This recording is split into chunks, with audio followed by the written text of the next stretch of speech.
샬롬, 복된 화요일 아침입니다.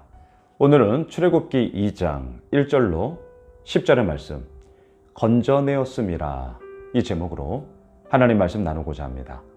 어제 우리가 출애굽기를 시작하면서 1장에 가득 차 있었던 분위기라 할까요? 그 모습은 어떠했습니까?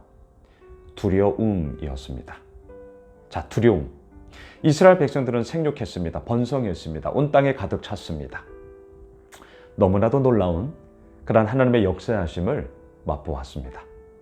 자, 그러한 상황 가운데 요셉을 모르던 애굽 왕이 새롭게 등극을 하면서 강성하여지고 있는 이스라엘 백성들을 향하여 어떠한 판단을 내리게 되는 것입니까?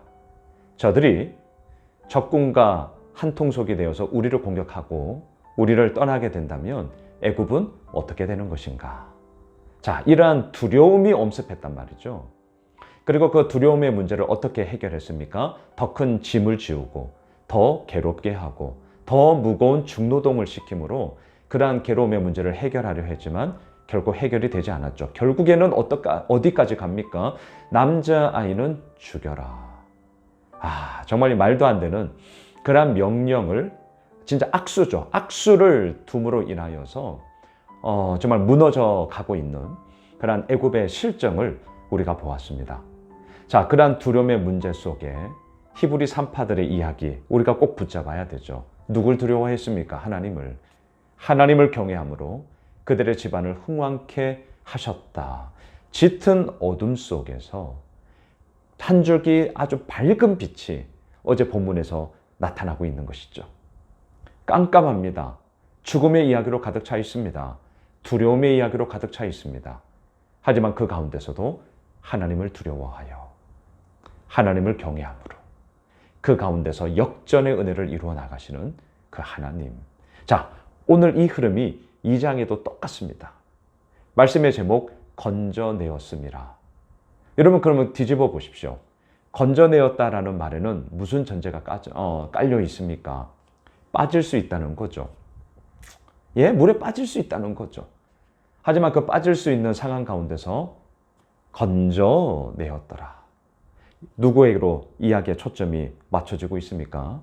모세에게 초점이 맞춰져 있죠. 자, 1절을 보셔요. 레위 가족 중 한 사람이 가서 레위 여자에게 장가들어 2절, 그 여자가 임신하여 아들을 낳으니 그가 잘생긴 것을 보고 석 달 동안 그를 숨겼으나. 자, 지금 어떠한 명령입니까? 아들을 낳으면 죽여라. 나일강에 던져라. 자, 석 달 동안 아들을 낳았고 몰래 키웠습니다. 하지만 더 이상 숨길 수 없었습니다. 이유가 무엇일까요? 얼마나 아이들이 웁니까? 배고파도 울고, 또 뭐 잠아도 칭얼대면서 울고, 잠투정하고. 자, 석 달이면 대략 100일이잖아요. 여러분, 육아하실 때 이런 얘기 많이 들으시죠? 100일의 기적. 막 그렇게 잠투정하고 하더라도 100일이 딱 지나면 낮밤이 돌아오고, 정말 너무나 놀라운 일들을 육아하면서 우리가 경험하지 않습니까? 자, 석 달 동안 숨겼어요. 밤잠이 달라져서 밤에도 막 울었을지 몰라요. 그러면 다른 사람들에게 그 소리가 나가게 되겠죠. 행여라도 친애굽주의자들 왜 없겠습니까? 친애굽파들에 의하여서 이런 울음소리에 뭐지? 갔더니 남자아이다. 이게 발각이 되면 어떻게 됩니까? 너무나 처참하게 이 아이의 죽음뿐만이 아니라 그 일로 인하여서 이 가정이 풍지박산 날 수 있단 말이죠. 자, 석 달 동안 숨겼다. 이 아빠 엄마의 그 사랑, 헌신적인 돌봄, 정말 피눈물 나는 이야기, 이게 지금 석 달이라는 시간 속에 있단 말이죠. 하지만 더 이상은 감당을 하지를 못합니다. 어떻게 합니까? 3절, 더 숨길 수 없게 되매. 참 슬픈 이야기죠. 더 숨길 수 없게 되매. 왜 숨겨야 합니까? 오히려 기뻐해야죠. 아들이든 딸이든 새 생명의 출산을 통하여서 그러한 온통 기쁨과 감사가 넘쳐나야죠. 왜 숨겨야만 합니까? 그만큼 지금 이 이집트, 이 애굽의 허망되고 잘못된 그런 명령으로 인하여서 생명이 죽음으로 바뀌어지게 되는 그런 암울한 상황이 지금 펼쳐지고 있었기 때문인 것이죠. 더 숨길 수 없게 되면 그를 위하여 갈대 상자를 가져다가 역청과 나무 진을 칠하고 아기를 거기에 담아 나일강과 갈대 사이에 두고 나일강에 그저 던질 수 없었습니다. 아니 어느 부모가 그렇게 하겠습니까? 하지만 더 숨길 수는 없어서 가장 최선의 방법으로 갈대 상자를 만들고 그 안에 사랑하는 아들을 담아 띄어 보내게 되는 것이죠. 4절, 그의 누이가 어떻게 되는지를 알려고 멀리 섰더니, 어떻게 그냥 내버려 두고 돌아갈 수가 있겠습니까? 과연 어떻게 될 건가? 멀리 서서 지켜보겠죠. 행여라도 이 갈대 상자가 뒤집어 엎어졌다면 어떻게 하겠습니까? 뛰어 들어갔을 것입니다. 그렇게 보고 있는 가운데 하나님의 역사하심은 바로의 딸을 통하여서 하나님의 이루어 나가심을 우리에게 보여주고 있습니다. 5절입니다. 바로의 딸이 목욕하러 나일강으로 내려오고 시녀들은 나일 강가를 건널 때에 그가 갈대 사이의 상자를 보고 시녀를 보내어 가져다가 6절 열고 그 아기를 보니 아기가 우는지라 그가 그를 불쌍히 여겨 이르되 이는 히브리 사람의 아기로다. 당연하게 알겠죠. 나일강에 버리라고 명령을 했는데 그러니 히브리 아기라는 걸 누가 모르겠습니까?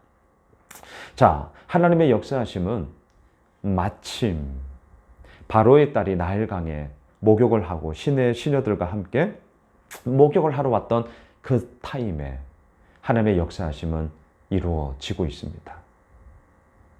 하나님께서 이끌어 나가시는 그 시간표 속에 지금 이 모세와 그리고 이 바로 딸의 만남이 이루어지고 있는 것이죠. 자, 그때 어떻게 합니까? 7절, 그의 누이가 바로의 딸에게 이르되 내가 거기 당신을 위하여 히브리 여인 중에서 유모를 불러다가 이 아이에게 젖을 먹이게 하리이까? 자, 너무나도 적절한 타이밍 아니겠습니까? 이 아기를 보고 불쌍히 여기면서 어떻게 할까? 만약에 이런 마음이 전혀 없었다면 어떻게 했을까요? 그냥 갈대 상자 내버려 뒀겠죠. 하지만 열고 불쌍히 여겨 이 아이에 대한 마음을 확인하는 순간 바로 그때 이 모세의 누이는 얘기합니다. 유모를 불러 아이를 키우게 할까요? 그러자 어떻게 합니까? 그래라 허락을 하죠. 자, 10절로 가시죠. 그 아기가 자라매 바로의 딸에게로 데려가니 그가 그의 아들이 되니라. 그가 그의 이름을 모세라 하여 이르되 이는 내가 그를 물에서 건져내었음이라 하였더라. 건져내었음이라. 모세. 그리고 우리는 알고 있습니다. 이 모세의 개인의 삶만이 아니라 하나님의 사람이었던 이 모세를 통하여 이 민족을 건져내는 하나님의 출애굽의 역사를 이제 우리는 더욱더 세세하게 보게 되는 것이죠. 말씀을 정리하겠습니다.